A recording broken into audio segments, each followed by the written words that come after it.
سج گئی دوستو بزم نوری، ہم دلوں کو سجائے ہوئے ہیں۔ آج موسم آج موسم ہے کتنا سہانا، میرے سرکار آئے ہوئے ہیں۔ اللہ الرحمن الرحیم۔ یا ایھا الذین آمنوا اتقوا اللہ وکونوا مع الصادقین۔ آمنت باللہ صدق اللہ العظیم وصدق رسولہ النبی الامین المتین الکریم، ونحن علی ذلک لمن الشاہدین والشاکرین، والحمد للہ رب العالمین۔ قال اللہ تعالی فی شان حبیبہ المصطفى ان اللہ وملائکتہ یصلون علی النبی یا ایھا الذین آمنوا صلوا علیہ وسلموا تسلیما۔ اللہ رب محمد صلی اللہ علیہ وسلم، نحن عباد محمد صلی اللہ علیہ وسلم، صلاۃ و سلام علیک یا رسول اللہ صلی اللہ تعالی علیہ وسلم۔ نبی اور آل نبی پر ایک مرتبہ اور درود پاک پڑھ لیں۔ اللہم صلی علی سیدنا مولانا محمد معدن الجود والکرم وآلہ وبارک وسلم، صلوا علیہ صلاۃ و سلام علیک یا رسول اللہ صلی اللہ تعالی علیہ وسلم۔ مختصر حمد و ثناء کے بعد قرآن مقدس کی بڑی مشہور آیت کریمہ تلاوت کرنے کا شرف حاصل کیا۔ متذکرہ آیت مقدسہ کے تحت گفتگو کرنے سے قبل ہم اور آپ مل کر اللہ رب العزت کی بارگاہ میں دعا کریں کہ اللہ اپنے حبیب کے صدقے طفیل مجھے حق کہنے کی توفیق عطا فرمائے، اور ہم شرکائے بزم کو حق سن کر حق کو قبول کر کر اس پر عمل کرنے کی توفیق عطا فرمائے۔ اللہ کا احسان کا فضل کہ آج ہم بزم نوری کی اس محفل میں حاضر ہوئے ہیں، اور آج اس بزم کا جو عنوان منتخب کیا گیا وہ اللہ کے ایک ایسے مقرب بندے کا ذکر کرنے اور سننے کے لیے ہم حاضر ہوئے کہ اسی ماہ مبارک میں آپ کا عرس بڑی شان و شوکت کے ساتھ گلبرگہ شریف کی سرزمین پر منایا جاتا ہے، اور دور و دراز سے عاشقان اولیاء اس عرس بابرکت میں پہنچ کر اپنے قلوب و اذہان کو منور کرتے ہیں۔ انشاءاللہ مختصر سی حضرت کی تاریخ اور ان کا تذکرہ آپ کے گوشے گزار کرنے کی کوشش کروں گا۔ سب سے پہلے میں نے جس آیت مبارکہ کی تلاوت کی اسے بغور توجہ کے ساتھ سماعت فرمائیں تاکہ اولیاء اللہ کا مقام، ان سے محبت، ان سے ربط اور تعلق، یہ ایمان کے لیے کتنا ضروری ہے ہمیں یہ معلوم ہو سکے۔ میں نے جس آیت کریمہ کی تلاوت کی، اللہ رب العزت اپنے مقدس کلام میں ایمان والوں سے مخاطب اور فرمایا یا ایھا الذین آمنوا اتقوا اللہ، اے ایمان والوں اللہ سے ڈرو، وَكُونُوا مَعَ الصَّادِقِينَ، اور سچوں کے ساتھ ہو جاؤ۔ اس آیت مبارکہ میں اللہ رب العزت ایمان والوں کو اپنے تقوی، اپنے خوف کو اختیار کرنے کا حکم دے رہا ہے، اور فرمایا یا ایھا الذین آمنوا اتقوا اللہ، اے ایمان والو اللہ سے ڈرو۔ تو اگر میں آپ سے سوال کروں کہ ہم سب کے لیے تمام دولتوں میں سب سے بڑی دولت کیا ہے، تو آپ کا جواب کیا ہوگا؟ آواز سے کیا ہوگا؟ ایمان، یہ اللہ رب العزت کی سب سے بڑی نعمت اور ایک انسان کی سب سے بڑی دولت کہ رب اسے ایمان عطا کر دے. اور اگر ایمان کے ساتھ ساتھ رب کسی کو تقویٰ عطا فرما دے، اگر تقویٰ عطا فرما دے تو پھر یہ کہیں کہ سونے پر سہاگا ہے کہ ایمان تو تھا ہی، ساتھ میں اللہ نے اپنا ڈر اپنا خوف بھی عطا کر دیا. تو ظاہر ہے کہ آپ غور کریں کہ جو ایمان والا بندہ متقی ہو جائے پھر کیا اس سے کوئی خلاف شرع کام ہوگا؟ کیا وہ گناہوں کی طرف راغب ہوگا؟ کیا وہ اپنے چلن کو عام لوگوں کے چلن کی طرح رکھے گا؟ جبکہ متقیوں کا عالم یہ ہوتا ہے کہ وہ عام لوگوں سے بالکل مبرہ اور الگ ہوتے ہیں، یعنی ان کا اخلاق، ان کا کردار، ان کے معاملات، ان کے اخلاق سب عام لوگوں سے جدا ہوتے ہیں. اور اللہ رب العزت ایمان والوں کو تقوی اختیار کرنے کا حکم دے رہا ہے. تو ظاہر ہے کہ جو ایمان والا متقی ہو جائے اس کی راتیں ویسے ہی مصلوں پر گزرنی ہیں، وہ ہر احکام کا ویسے ہی پابند ہوگا جو متقی ہوگا. لیکن رب کائنات نے ایمان اور تقوی پر بات ختم نہیں کی. آپ دیکھیں کہ اگر میں ترجمہ صرف اتنا کروں یا ایھا الذین آمنوا اتقوا اللہ، اے ایمان والو اللہ سے ڈرو، تو بات سمجھ آئی یا نہیں آئی؟ ارے آئی یا نہیں آئی کہ بھائی اس آیت مبارکہ میں اللہ ایمان والوں کو حکم دے رہا ہے کہ اللہ سے ڈرو، یعنی اس کا تقویٰ اختیار کرو.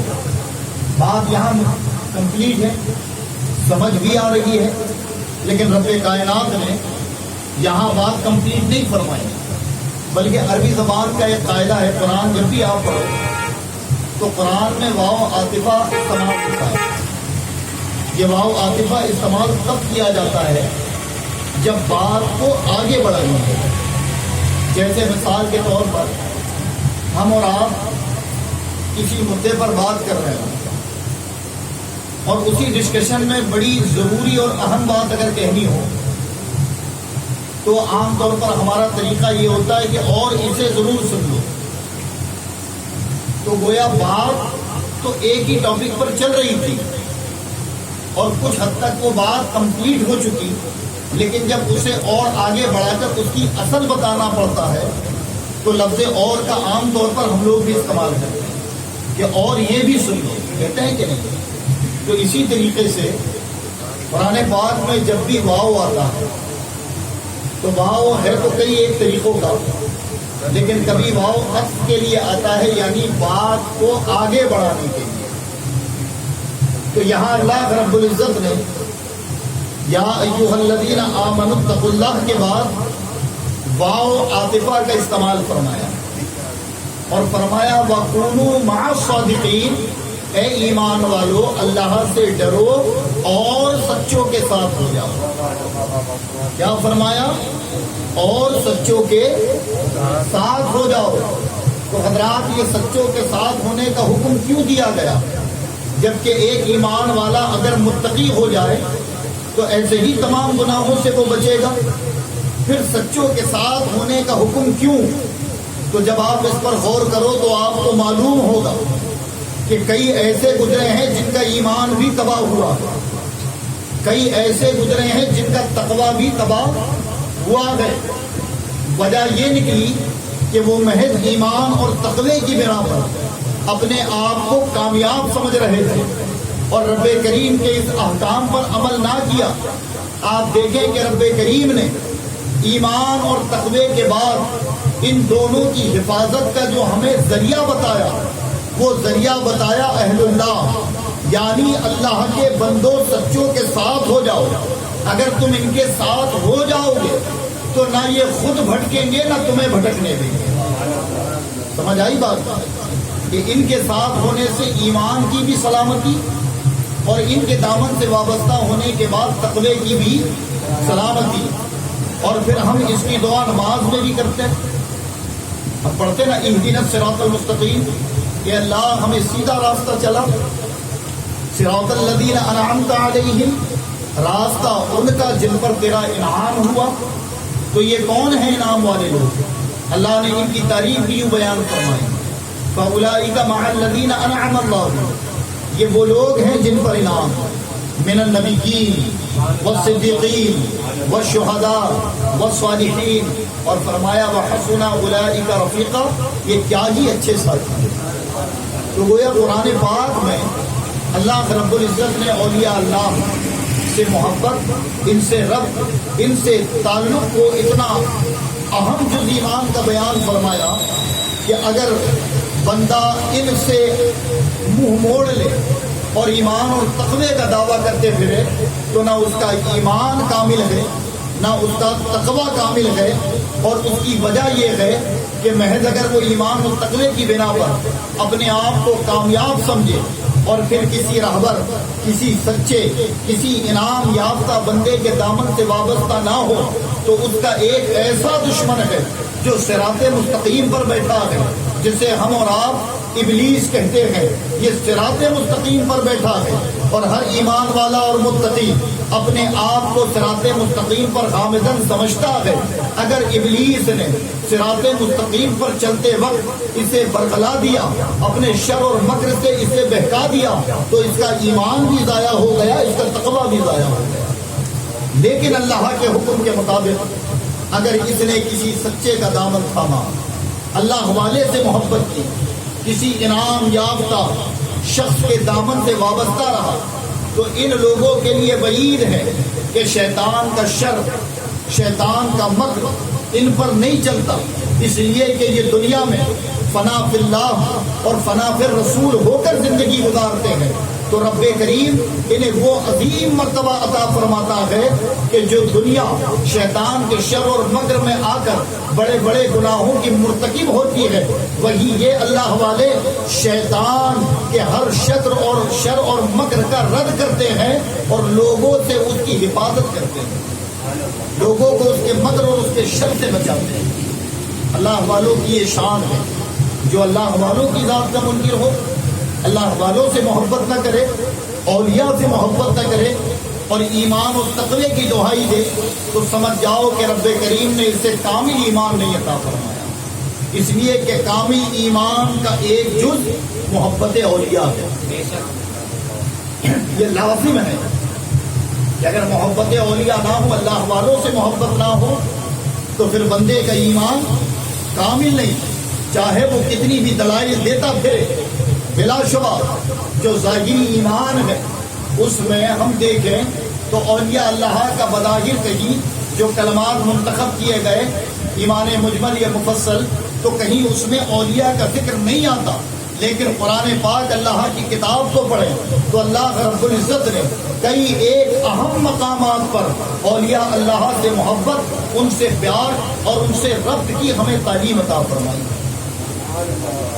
اور حضرات صوفیہ فرماتے ہیں کہ بزرگوں کی محبت یہ عین ایمان ہے. کیا ہے؟ اللہ والوں کی محبت یہ عین ایمان ہے. اسی لیے کہ اللہ رب العزت کی دو سنتیں. کتنی سنتیں؟ دو سنتیں. پہلی سنت اپنے محبوب کا ذکر کرنا،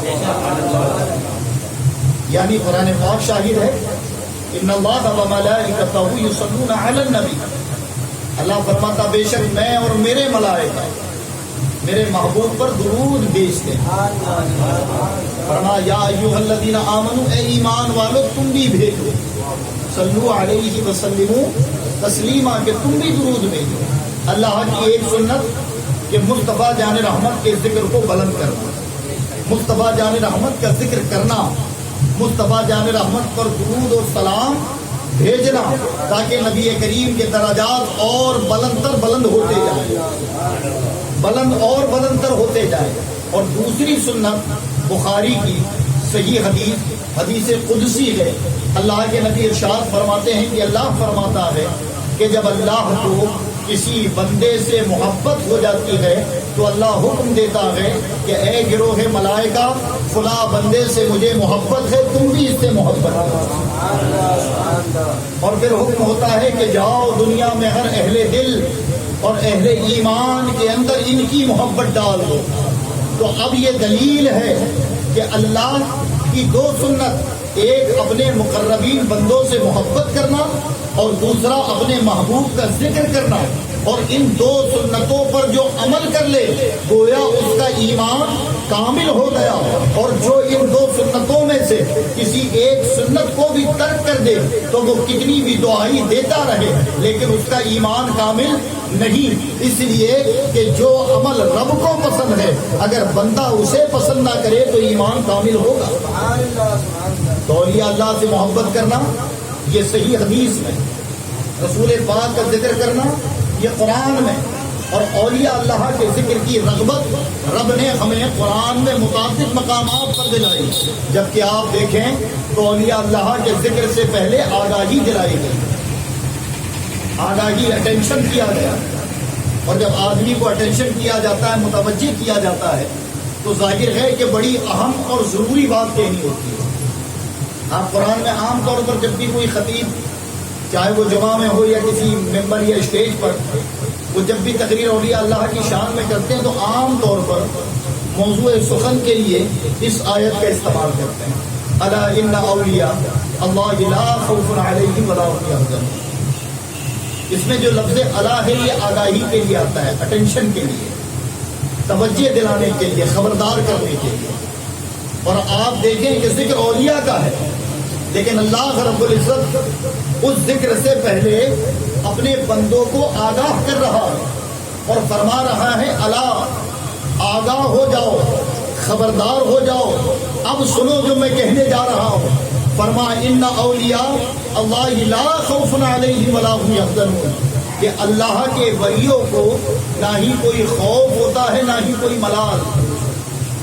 اور پھر کیا فرمایا، یہ وہ لوگ ہیں الذین آمنوا، یہ وہ لوگ جنہوں نے ایمان لایا، وکانوا یتقون، اور جنہوں نے تقوی اختیار کیا۔ آگے فرمایا لہم البشریٰ، انہی لوگوں کے لیے خوشخبری ہے، فی الحیات الدنیا و فی الآخرہ، کہ انہی لوگوں کے لیے خوشخبری ہے دنیا اور آخرت میں۔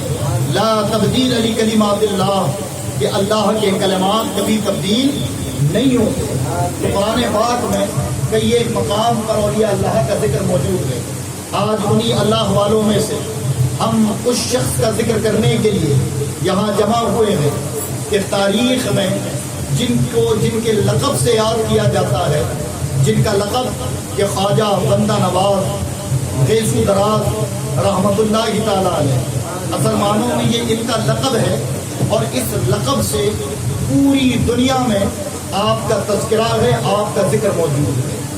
خواجہ بندہ نواز غیث دراز علیہ رحمت الرضوان اللہ کے وہ برگزیدہ بندے ہیں کہ اگر روح تصوف میں اور تصوف کی اصل میں جو کلام آپ نے کیا ہے، اور اگر آپ کی کتابوں کا کوئی مطالعہ کرے اور اہل سمجھ اگر آپ کے ان نقاط کو سمجھ جائے تو دنیا سے بے رغبتی پیدا ہو جاتی ہے۔ سمجھ آئی بات؟ اگر سمجھ آ رہی ہے کہ نہیں تمہاری؟ اگر ایسا چہرہ ایسا لگے کہ بات سمجھ آ رہی ہے، دنیا سے کیا ہو جاتی ہے؟ بے رغبتی پیدا ہو جاتی ہے۔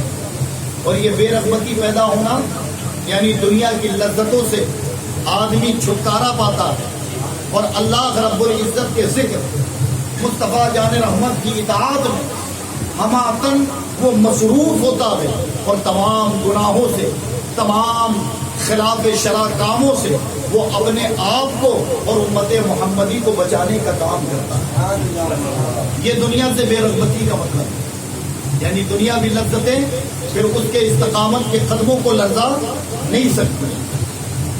آپ کا اصل نام جو نام نامی اس میں گرامی ہے، آپ کا نام ہے سید محمد حسینی۔ آپ کا نام نامی اس میں گرامی جو اصل نام آپ کا ہے وہ ہے سید محمد حسینی ابن سید یونس، یعنی آپ کے والد کا نام یونس ہے اور آپ کا نام محمد۔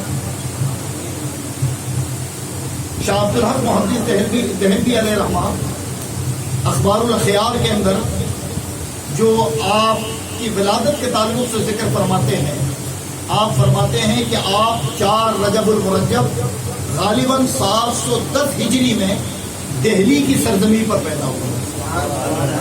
کہاں پیدا ہوئے؟ دہلی کی سرزمین پر۔ ایک بار درود شریف پڑھ لیں اور اچھے سے جگہ صلی اللہ علیہ وسلم صلاۃ و سلام علیک یا رسول اللہ صلی اللہ تعالیٰ علیہ وسلم۔ ایک مرتبہ اور درود پاک پڑھ لیں۔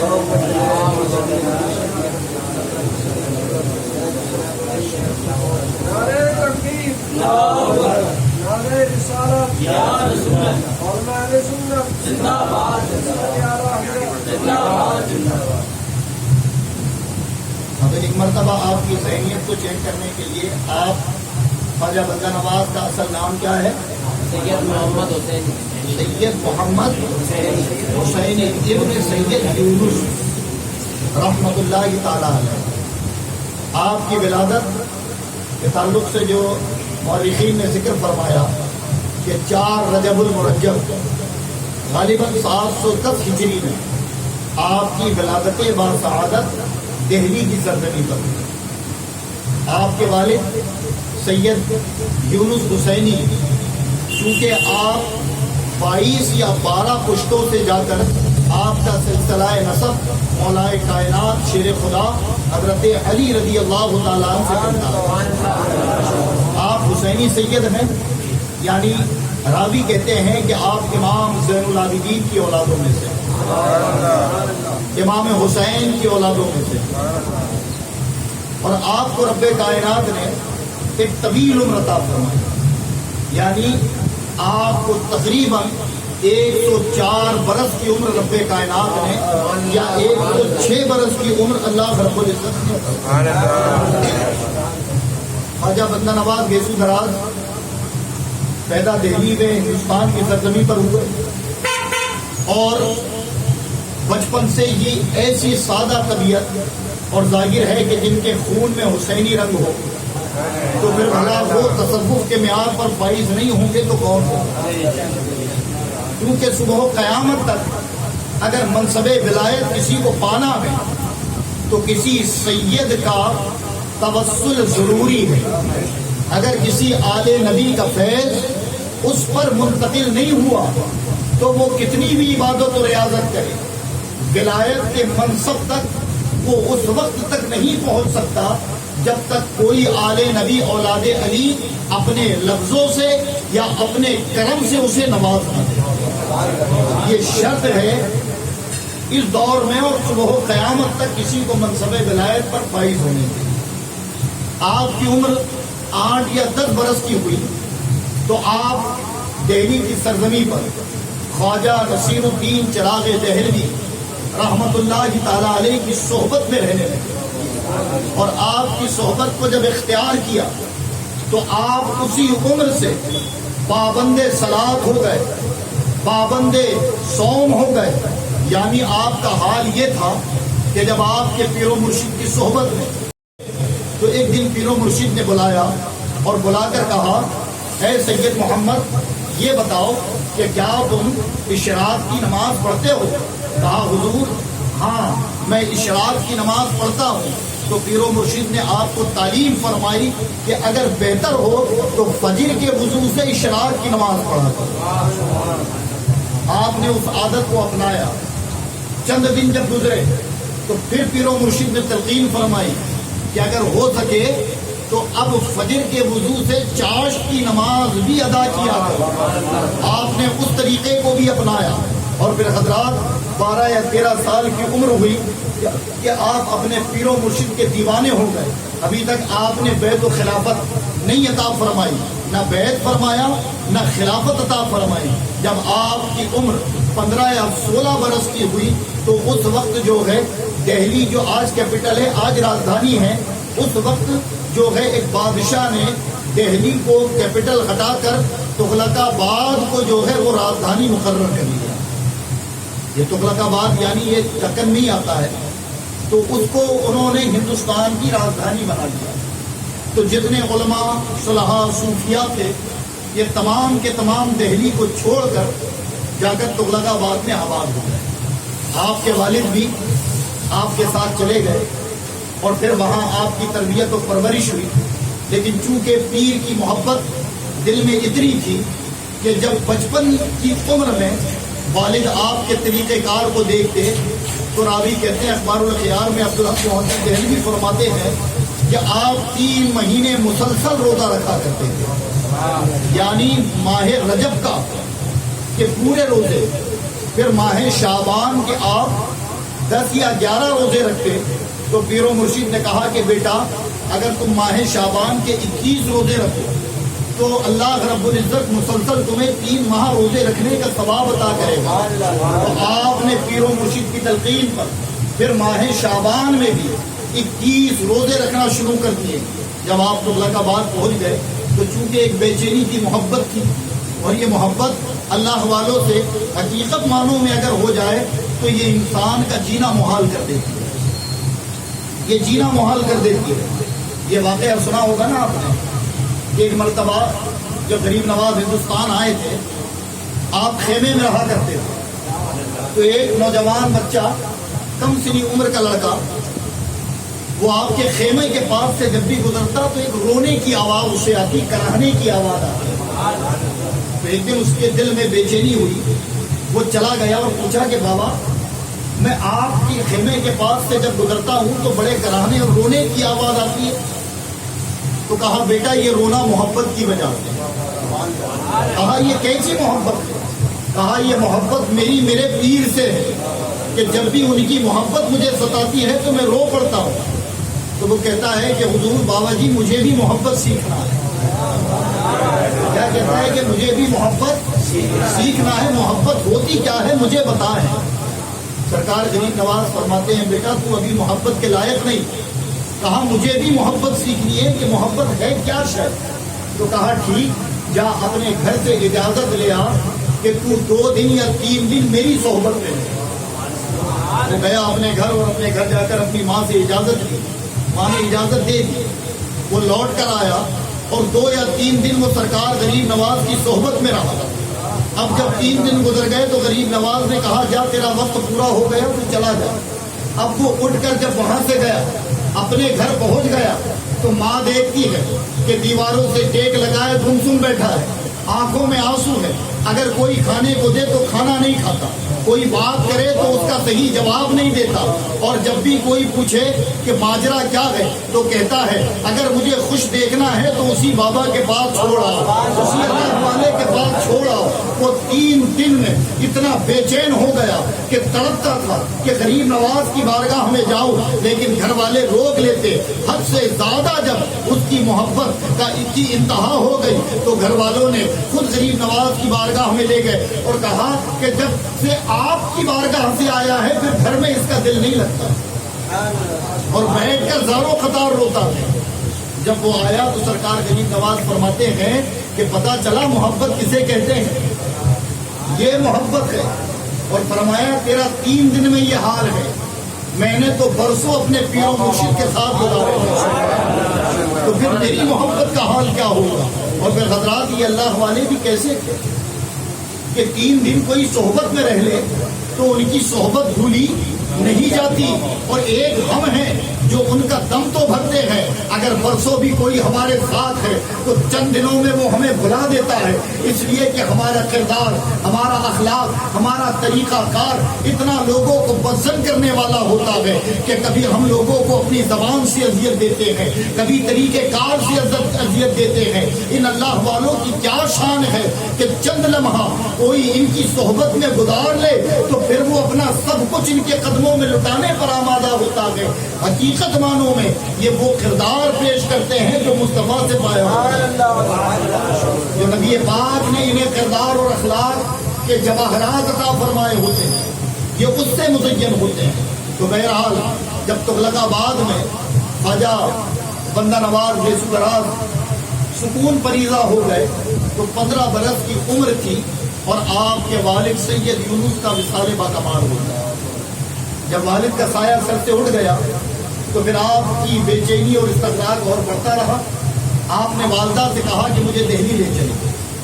والدہ کے ساتھ آپ دہلی آئے اور دہلی میں آ کر پھر اپنے پیر و مرشد خواجہ نصیر الدین چراغ دہلوی رحمۃ اللہ تعالیٰ علیہ کی کفالت میں ایام شب و روز گزارنے لگے. 16 برس کی عمر ہوئی. یہ 16 سال کی عمر کیا ہوتی ہے؟ 16 سال کی عمر میں خواجہ نصیر الدین چراغ دہلوی نے آپ کو اپنا مرید بنا لیا اور مرید بنانے کے بعد آپ کو خلافت بھی عطا فرما دی اور آپ کو اپنی خدمت میں رکھ لیا. اور خواجہ نصیر الدین جب بھی کہیں کسی کے یہاں مہمان بن کر جاتے یا دہلی میں آپ کا کہیں جانا ہوتا تو پالکی میں آپ کو لے جایا جاتا. آپ پالکی میں جاتے ہیں. اس دور کا ایک رسم تھی, ایک طریقہ تھا ادب کہ جب بھی کوئی بڑا فقیہ عالم یا اللہ والا ہو تو ہمارے یہاں تو آج کاریں ہیں, اس دور میں گاڑیاں نہیں تھیں, تو اس دور میں لوگ پالکیوں کا انتظام کرتے اور مقدس شخصیتوں کو پالکی میں بٹھا کر ایک جگہ سے دوسری جگہ لے جایا جاتا. تو اب یہ سنیں جو شاہ عبد الحق محدث دہلوی نے آپ کا لقب غیث دراز ہونے کا سبب بیان فرمایا. آپ اپنے پیر و مرشد کی پالکی اپنے کاندھے پر آپ نے رکھی اور ان کہاروں کے ساتھ آپ نے عزم کیا چلنے کا, تو آپ کے بال جو تھے کچھ طویل تھے, تو وہ طویل ہونے کی وجہ سے آپ کے بال اس پالکی میں الجھ گئے.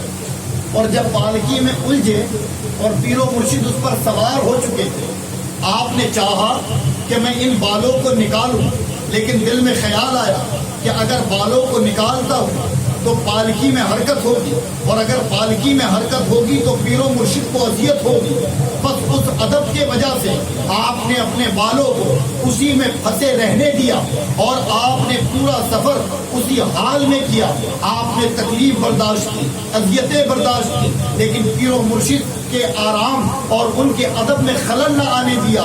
جب آپ کے پیر و مرشد سید خواجہ نصیر الدین چراغ دہلوی کو آپ کے اس عمل کا پتہ چلا تو آپ مسکرائے اور مسکرا کر فرماتے ہیں, سب سے پہلے اگر غیث دراز کسی کی زبان سے نکلا تھا تو وہ خود آپ کے پیر و مرشد سید نصیر الدین چراغ دہلوی ہے. آپ فرماتے ہیں کہ اے غیث دراز, اللہ نے تیرے عمل کو قبول کر لیا. جہاں میری دعا ہے کہ جب بھی کوئی تیرا مرید ہوگا وہ عاشقوں میں ہوگا, اس کا شمار عاشقوں میں کیا جائے گا. یعنی آپ کا جو جملہ اخبار الاخیار کے اندر ہے, آپ فرماتے ہیں کہ تیرا مرید عشق باز ہوگا. کہ وہ ادب اور وہ عشق اور وہ محبت دیکھ کر سب سے پہلے آپ کو جو لقب دیا غیث دراز کا, وہ خود آپ کے پیر و مرشد سید خواجہ نصیر الدین چراغ دہلوی رحمۃ اللہ تعالیٰ. اور پھر اسی لقب کی بنا پر آپ نے اپنے بالوں کو کبھی تراشا نہیں, کیونکہ پیر و مرشد کی زبان اور پیر و مرشد کے قول کی تکمیل کرنا تھا. تو یہ اللہ والوں کا عہد کہ اگر میرے پیر و مرشد نے میرے غیثوں کو دیکھ کر یہ دعا دی ہے کہ اے غیث دراز, اے بندہ نواز, تو اس وقت سے لے کر پھر تا عمر آپ نے اپنی زلفوں کو نہیں کاٹا, اپنے بالوں کو چھوٹا نہیں کیا. اسی وجہ سے آپ کو غیث دراز کہا جاتا ہے. اور بندہ نواز کے آپ کے اندر لوگوں کے ساتھ شفقت اور مہربانی اور پیار اور لوگوں کے کام آنے کا وہ جذبہ تھا کہ جب بھی کوئی سائل آپ کے دربار میں آتا, آپ کے دروازے پر آتا, تو وہ کبھی خالی ہاتھ نہیں جاتا. بچپن سے ہی آپ کی سخاوت کا حال یہ تھا کہ ابھی پیر و مرشد کی کفالت میں ہے کہ دروازے پر ایک سائل آیا, آپ کے پاس چند روپیے تھے اور وہ آپ نے اپنی ضرورت کے لیے رکھا ہوا تھا, لیکن جب وہ سائل نے سوال کیا تو آپ نے پورے کا پورا پیسہ اس کے حوالے کر دیا. جب آپ کے اس عمل کو دیکھا تو آپ کو یہ لقب بھی پیر و مرشد کی بارگاہ سے ملا. کہا آپ تو بندہ نواز ہو, یعنی بندوں کو نوازنے والے ہو. اس کا حقیقی معنی نہیں لیں گے, اس کا مجازی معنی لیں, یعنی بندوں پر شفقت کرنے والے, اللہ کے بندوں سے محبت کرنے والے. تو آپ کے غیث دراز لقب ہونے کا یہ مقصد اور یہ معنی جو آپ کے پیر و مرشد نے بیان فرمایا. پھر حضرات 16 سال کی عمر میں آپ مرید ہوئے, آپ کو 16 سال کی عمر میں خلافت ملی اور پیر و مرشد کے جب وصال کے ایام قریب آ گئے، یعنی آپ کے پیر و مرشد اب ان قریب اس دنیا فانی سے بظاہری طور پر وصال فرمانے والے تھے، تو آپ نے اپنے جملہ خلفاء اور مریدین میں یہ اعلان کیا کہ میں اپنے بعد اپنا سجادہ نشین کسی کو بنانا چاہتا ہوں۔ کہا فہرست تیار کرو کہ میرے کتنے مرید ہیں، میرے کتنے خلفاء ہیں۔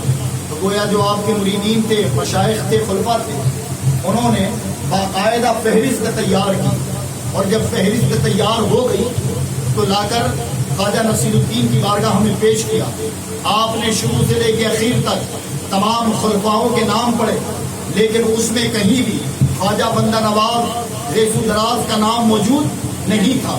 کہا یہ تم نے کن کا نام لکھ کر آیا ہے؟ یہ جن کا نام تم نے لایا ہے ان سے کہو کہ سجادگی پانا تو دور، پہلے اللہ کی بارگاہ میں توبہ کریں، اپنے گناہوں کا جو ہے وہ کفارہ ادا کریں، خدا کی بارگاہ میں اپنے گناہوں سے بیزار ہوں، تب جا کر ان منصب کے لیے وہ اپنے ناموں کو پیش کریں۔ کہا یہ لے جاؤ اور جو بچے ہیں ان کے نام بھی لکھ کر لاؤ۔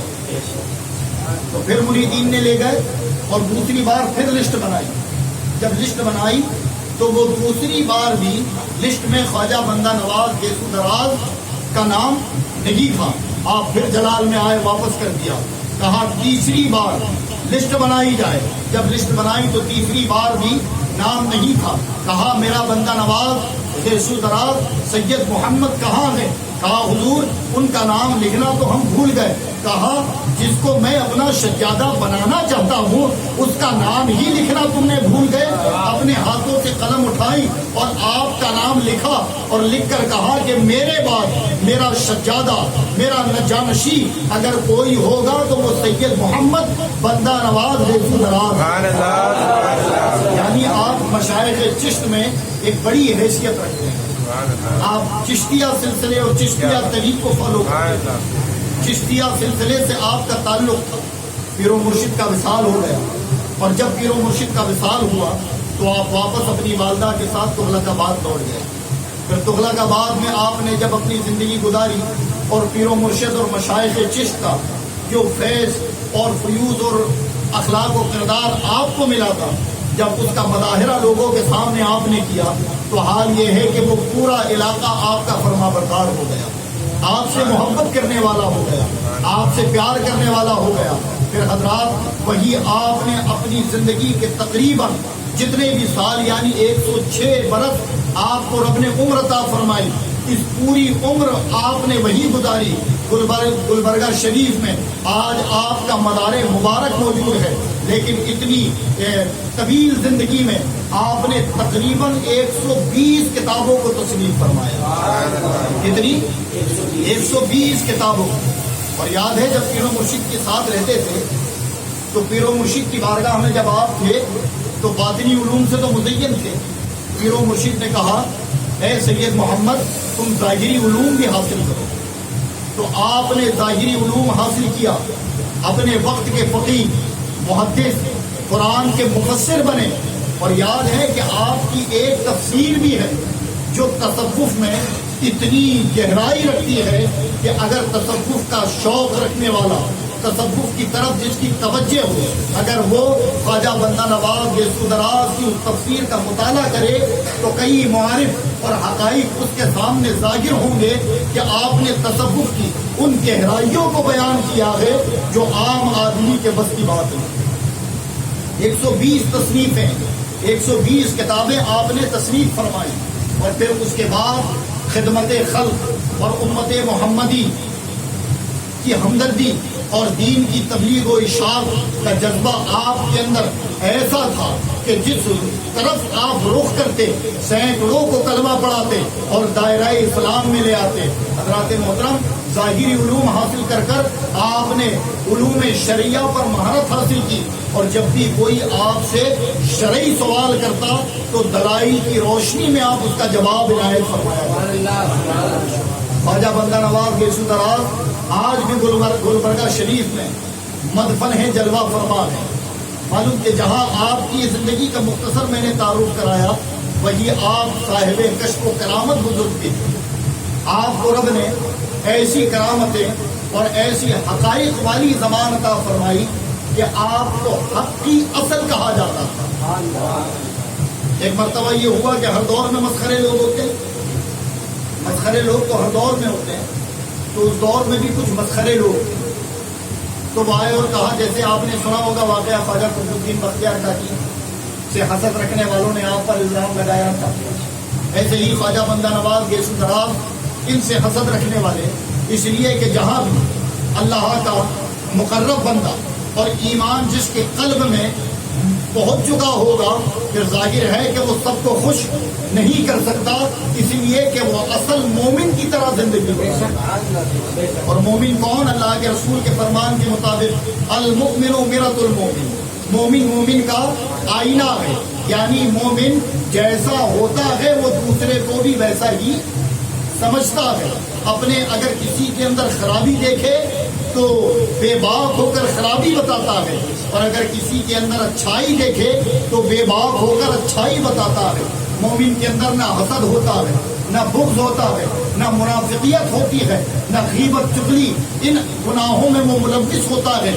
یہ مومن کی ڈیفینیشن جو میرے آقا نے بیان فرمائی، کیا فرمایا کہ مومن آئینے کی طرح ہے، المؤمن مرۃ المؤمن، مومن مومن کا آئینہ ہے۔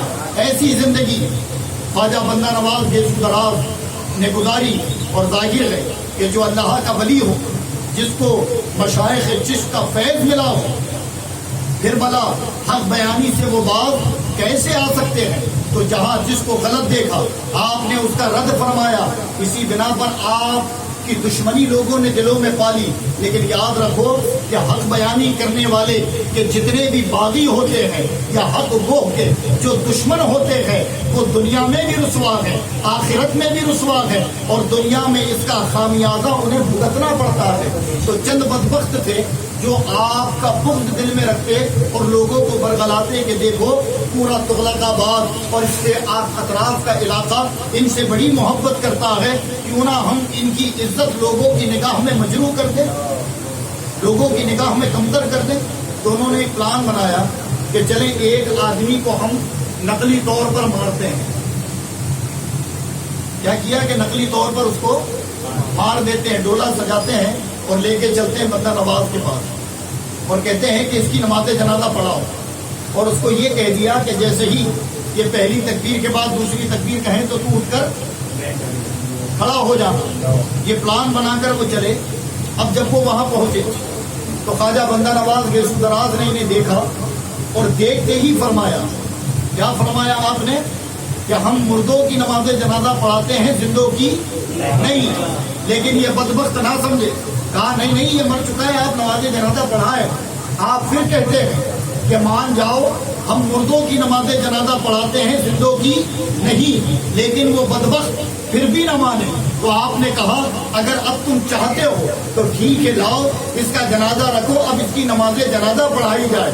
آپ کھڑے ہوئے، آپ نے پہلی تکبیر کہی، دوسری تکبیر کہی، تو پلان تو یہ تھا کہ جیسے ہی دوسری تکبیر کہیں اٹھ کر کھڑے ہو جانا، لیکن دوسری تکبیر پڑھنے کے باوجود بھی وہ اٹھ کر کھڑا نہیں ہوا۔ تیسری تکبیر ہوئی، چوتھی ہوئی، آپ نے سلام پھیر دیا، لیکن وہ ڈولے میں پڑا ہوا آدمی اب اٹھنے کو تیار نہیں۔ لوگوں کی چیخیں نکل پڑی، آپ پکارنے لگے کہ یہ کیا ہو گیا، ہم نے تو زندہ آدمی لائے تھے، یہ مر کیسے گیا؟ تو خواجہ فرماتے ہیں کہ میں نے کہا تھا کہ میں زندوں کی نماز نہیں بلکہ مردوں کی پڑھاتا ہوں، تو میرا رب میری اصل کو جانتا ہے۔ تم نے لایا زندہ تھا، لیکن میرے عمل کو تکمیل تک پہنچانا یہ میرے رب کا کام تھا، تو یہ زندہ مردہ ہو گیا۔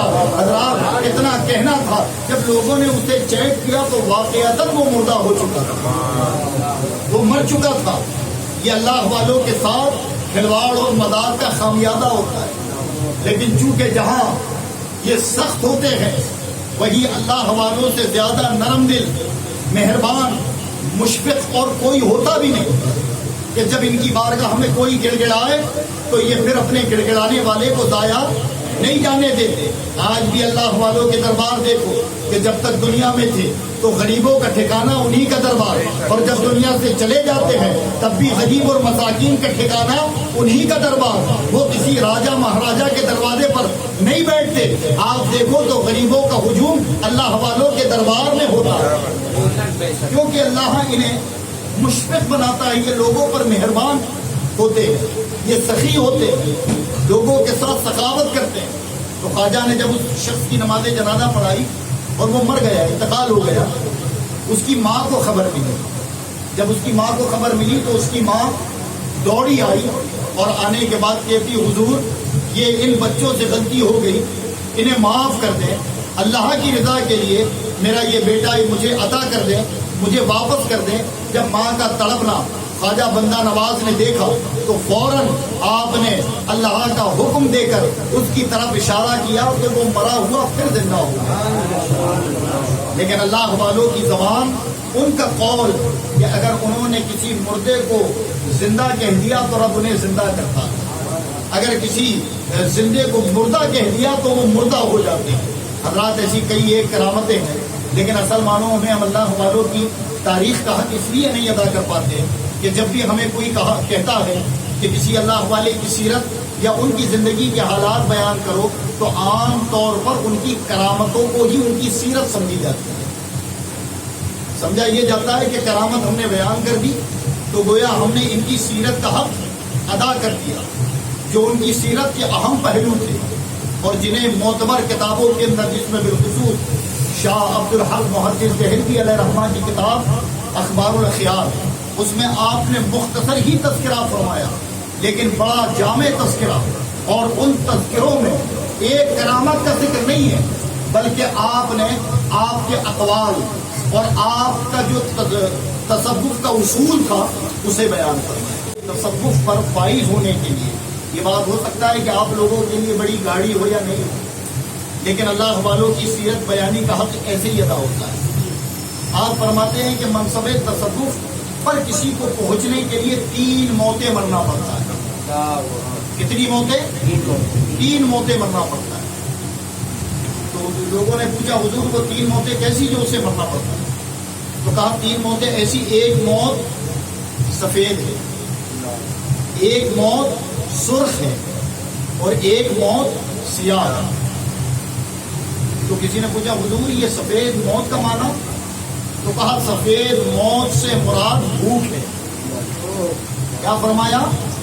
سفید موت سے مراد بھوک ہے کہ بندہ بھوک کو اختیار کرتا ہے تو اللہ کی رضا پر اسے راضی ہونے کی استقامت پیدا ہوتی ہے. اور اسے سفید موت اسی لیے کہا کہ بھوک یہ سب سے بڑا عمل ہے جو بندے کو گناہوں سے روکی رکھتی ہے. یہ کہا بھی گیا نا کہ جب شہوت غالب ہو اور وہ اپنی شہوت پر کنٹرول نہ کر پائے تو اس کے لیے حکم یہ ہے کہ وہ روزہ رکھے. روزہ رکھتے ہی اس کی شہوت غائب ہو جاتی ہے، اس کی نفس کنٹرول میں آ جائے. تو کہا بھوک یہ سفید موت ہے. کہا حضور سرخ موت سے مراد کیا ہے؟ تو کہا سرخ موت سے مراد ہے صبر و تحمل. سمجھ آ رہی ہے بات؟ صبر و تحمل. تو کہا حضور اسے سرخ کیوں کہا گیا؟ تو کہا اس عمل کو کرنے کے لیے جگر خون پینا پڑتا ہے. یعنی اگر کوئی ہمیں اذیت دے اس پر صبر کر کر خون کا گھونٹ پینا اور پھر اسے مسکرا کر دیکھنا تو یہ سرخ موت ہے. جب تصوف پر کسی کو فائز ہونا ہو تو یہ دوسری موت ہے. اور کہا حضرت سیاہ موت، یہ سیاہ موت کیا ہے؟ تو آپ فرماتے سیاہ موت ہے مفلسی اور عاجزی. کیا فرمایا؟ مفلسی اور عاجزی. کہ آپ دیکھو گے کہ عاجزی مفلسوں کے اندر آئے اور مفلسوں کو لوگ حقیر جانتے ہیں، یعنی ان کو درکنار رکھتے ہیں اور وہ دنیا سے پرے ہوتے ہیں. جہاں ملے کھاتے ہیں، جہاں جگہ ملے بیٹھتے ہیں. تو گویا مفلس کے اندر عاجزی ہوتی ہے اور عاجزی سیاہ موت ہے، اس لیے کہ سفید پسندیدہ ہے، سیاہ پسندیدہ نہیں ہے، اور سرخ جو ہے وہ صبر و تحمل۔ تو ان تین جملوں میں آپ نے تصوف کے ان تینوں معیاروں کو اتنا بہترین بیان فرمایا کہ ایک شخص کے اندر اگر مادہ صبر آ جائے، وہ اگر اپنی بھوک سے کم کھانے لگے، صبر و تحمل اس کے اندر ہو، عاجزی و انکساری ہو، تو گویا اخلاق و کردار کا وہ مجسمہ بن گیا۔ پھر نہ اس کی زبان سے کوئی تکلیف پائے گا، نہ اس کے ہاتھ سے کوئی تکلیف پائے گا، نہ اخلاق و کردار سے کوئی تکلیف پائے گا، اور جب بندہ ایسا ہوتا ہے تو وہ لوگوں پر مہربان ہو جاتا ہے۔ کہا تصوف کے معیار کو پانے کے لیے یہ تین موتیں مرنا پڑتا ہے۔ اس کے علاوہ آپ نے بڑی ثقیل اور علمی گفتگو فرمائی، لیکن اگر ہم اس کو بیان کریں تو اس کے لیے کافی سارا وقت درکار ہے۔ تو خواجہ بندہ نواز گیسو دراز رحمۃ اللہ تعالی علیہ کا وصال با کمال 16 ذی القعدہ، یہ جو مہینہ چل رہا ہے 16 ذی القعدہ، یعنی اسی مہینے کی 16 تاریخ، غالباً آج ہی ہے 16 تاریخ، اردو کی کتنی ہے؟ اردو 18، یعنی آج سے 2 دن قبل ہے نا، 2 دن پہلے آپ کا عرس گلبرگہ شریف کی سرزمین پر بڑی شان و شوکت کے ساتھ منایا گیا، اور مبارکباد کی مستحق بزم نوری کہ اپنے اس بزرگ کے تذکرے کو زندہ کرنے کی کوشش کی کہ جن کا تذکرہ عام طور پر ہماری مساجدوں سے، ہمارے ممبروں سے ختم ہو گیا، اور یہی ہماری لاپرواہی ہے کہ دھیرے دھیرے ہم نے اپنے اکابروں کو اپنی آنے والی نسلوں کے ذہن و گمان سے ہٹا دیا۔ آج بتائیں حضرات کہ کون جانتا ہے خواجہ بندہ نواز گیسو دراز؟ جو لوگ مطالعے کا شوق رکھتے ہیں وہ تو جان جاتے ہیں، لیکن جن کو شوق نہیں، انہیں تو نام بھی نہیں معلوم، ان کو ان کی تعریف نہیں معلوم، اور ایسے کئی اللہ والے ہیں کہ جن کی تاریخ آج قیمت کھا رہی ہے، اور انہیں اجاگر کرنے یا لوگوں کے سامنے لانے کی ہمیں توفیق نہیں۔ بزم نوری کا مقصد ہے صرف یہ کہ وہ اکابر کہ جن کی تاریخ عام طور پر لوگوں نے بیان کرنا بند کر دی، ان کی تاریخ لوگوں کے سامنے بیان کی جائے، تاکہ ان سے ربط، ان سے تعلق پیدا ہو، اور یہ کہہ سکیں کہ ہم ان کے غلام ہیں کہ جن کی شانیں جب بیان کی جائیں تو سننے والا ان کی شان پر فخر کرتا ہے، اور اپنے آپ میں ان کے غلام ہونے کو بڑا فخریہ محسوس کرتا ہے، اور اپنے آپ کو کامیاب کہتا ہے۔ آپ نے تصوف کے معیار پر کئی ایک کتابیں لکھی، کئی ایک کتابیں، آپ کی کئی ساری کرامت، اس میں کئی کرامتیں مشہور ہیں۔ آپ لوگوں نے جو ایک کرامت تو بڑی مشہور ہے کہ آپ کی ولایت طلب ہو گئی، تو یہ تو بچے بچے نے سنا ہوگا، یہ کرامت تو آپ لوگوں نے سنی ہوگی، ہے نا۔ تو بہرحال میں اسے بیان نہیں کرتا، کیونکہ آپ عام طور پر لوگوں نے اس کرامتوں کو سنا ہوا ہے، لیکن اس کرامت میں ایک بات ضرور کہوں گا، اس کرامت میں ایک بات مجھے سمجھ نہیں آئی، اور وہ بات یہ سمجھ نہیں آئی کہ خواجہ بندہ نواز گیسو دراز کیا مقام غوث اعظم کو نہیں جانتے تھے؟ ارے جانتے تھے یا نہیں؟ جب ہم جیسے لوگ اور جملہ اولیاء یہ کہیں، جب آپ فرمائے قدمی حاضی اعلیٰ کل رقبتی ولی اللہ، کہ میرا قدم تمام ولی اللہ کی گردنوں پر، تو آپ بتاؤ کہ کیا خواجہ بندہ نواز گیسو دراز جس سلسلے سے فیض لے کر، یعنی سلسلہ کون سا؟ خواجہ غریب نواز علیہ الرحمٰن نے کیا فرمایا تھا؟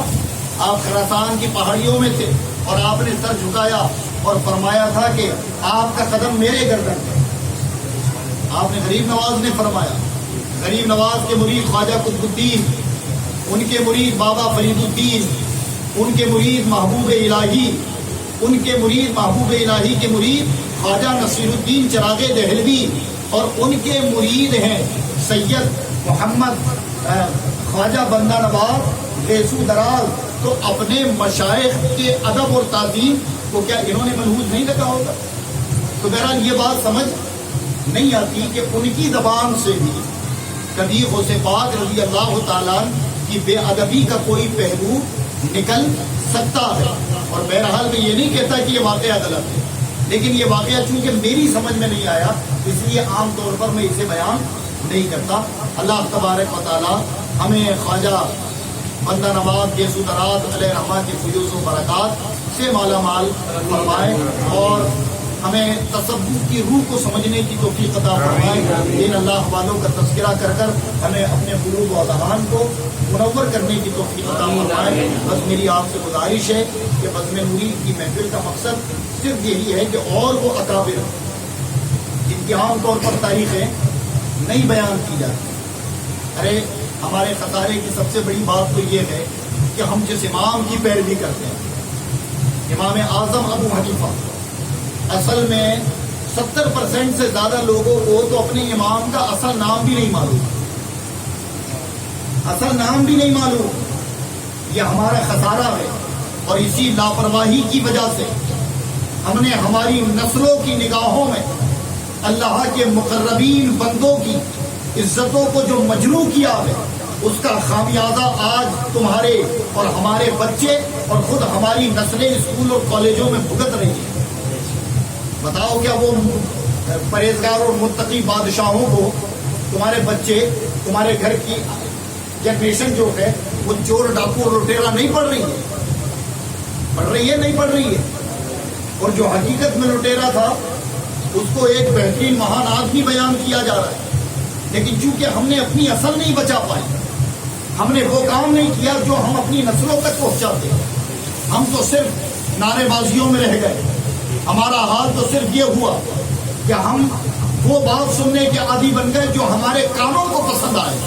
اس کا مقصد و معنی صحیح ہو یا نہ ہو اس سے ہمیں کوئی غرض نہیں. ہمارے کلچر سے اردو ختم ہو گئی، ہمیں ذرہ برابر احساس نہیں ہوا. ہمارے بچے اورنگزیب علیہ رحمہ، محمود غزنوی اور دیگر یہ اللہ کے کامل ولی ہو کر منصب بادشاہت پر بیٹھے، انہیں تمہارے بچے لٹیرا، چور اور ڈاکو پڑھ رہے ہیں. ہم نے ان کی تاریخ نہیں بچا پائی. اگر ہماری روش یہی رہی تو حال یہ ہے کہ جو ہمارے قریب ہیں ہم ان کا تذکرہ اور ان کا ذکر تو کریں گے، لیکن جن کے صدقے ہمیں یہ لوگ ملے ہم انہیں بھول جائیں گے. سمجھ آئی بات؟ اس پہ گھر جا کر غور کرنا. اگر یہاں سمجھ نہیں آئی ہو تو گھر جا کر غور کرنا کہ ہمارا طریقہ بالکل بدل گیا ہے. آج بزرگوں کی تعلیم ہی اگر لوگوں تک پہنچائی جاتی تو یہ انتشار، یہ تفرقے، یہ گٹ بازیاں نہیں ہوتی.